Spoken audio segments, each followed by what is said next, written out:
ዛሬ ስለ አንዲት በመካከለኛው አሜሪካ ስለምትገኝ አስደናቂ ሀገር እናያለን። በመካከለኛው አሜሪካ የምትገኘዋ የዓለምን ዜጎች በተለይም በተለያዩ የሙያ ዘርፎች ያሉትን ኑልኝ እያለች ነው። ይቺ ሀገር ኤልሳልቫዶር ነች። አዲሱ ሀገረ ገዢ ፕሬዝዳንት ናይብ ባኪሌ ከመጣ በኋላ ከፍተኛ የወንጀል መቀነስ ታይቶባታል። ከቀውስና ለመረጋጋት ወደ ሰላም የመጣች ሀገር ነች። በኢኮኖሚ የእድገት ጎዳና ላይ ናት። በተለይም የአውሮፓና ሰሜን አሜሪካ ላይ የምናያቸው የቨርቹዋል ከረንሲ ወይም የክሪፕቶ መገበያያ ገንዘብ ኤቲኤሞች እንደ አንድ መገበያያ ገንዘብ የሚቀበሉ ቢዝነሶች ኤልሳልቫዶር ውስጥ ብቅ እያሉ ነው። ምን ይህ ብቻ!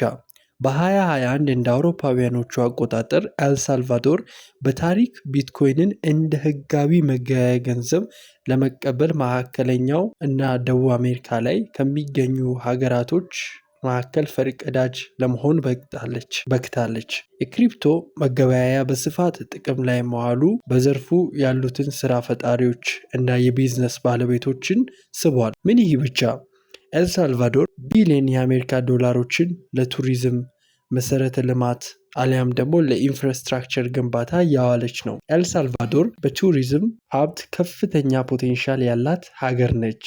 ዋና ዋና የቱሪዝም ሀብቶቿን ስንመለከት የተለያዩ ቢቾች ማለትም የውሃ ዳርቻዎች፣ የተፈጥሮ እሳተ ገሞራዎች እና ሌሎች ተጠቃሽ ናቸው።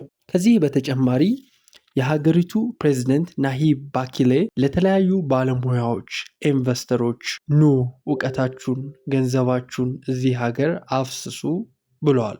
ታዲያ ኤልሳልቫዶርን እንዴት አያችሁ? እስካሁን ድረስ ሰብስክራይብ፣ ላይክ እንዲሁም ደግሞ ለሌሎች ይጠቅማቸዋል ብላችሁ ለምታስቧቸው ሰዎች ይህ ቪዲዮ እንዲደርስ ሼር በማድረግ ሀሳብ አስተያየታችን ደግሞ ኮሜንት ላይ አስቀምጡልን። እናመሰግናለን።